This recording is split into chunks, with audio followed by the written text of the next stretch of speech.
Welcome back our channel JP info.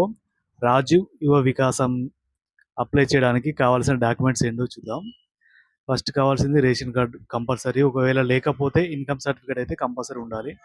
Aadhaar card ఉండాలి, ఒక passport size photo, ఇంకా caste income అంటే కుల ధృవీకరణ పత్రం ఒకటి, ఆదాయ ధృవీకరణ పత్రం ఒకటి, పాస్పోర్ట్ సైజ్ ఫోటో ఒకటి ఉంటుంది. మీరు ట్రాన్స్పోర్ట్ వెహికల్కి అప్లై చేస్తే డ్రైవింగ్ లైసెన్స్ కంపల్సరీ అవసరం ఉంటుంది.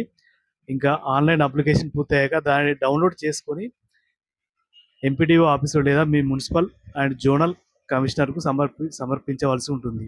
అంటే మీరు అందరూ ఆన్లైన్ చేసుకొని మీ దగ్గరనే పెట్టుకుంటున్నారు. ఆన్లైన్ అప్లికేషన్ ఫాము ఏమేమి అప్లోడ్ చేశారో ఆ డాక్యుమెంట్స్ అన్నీ జిరాక్స్ కాపీ తీసుకొని అప్లై చేసిన అప్లికేషన్ ఫామ్ తీసుకొని వెళ్ళి కంపల్సరీ ఎంపీడీఓ ఆఫీసులో కానీ, కలెక్టరేట్ ఆఫీస్లో కానీ, మున్సిపల్ ఆఫీస్లో కానీ, జోనల్ కమిషనర్ ఆఫీసులో కానీ కంపల్సరీ సమర్పించాల్సి ఉంటుంది. ఇది మాత్రం మర్చిపోవద్దు అందరూ. Thank you for watching.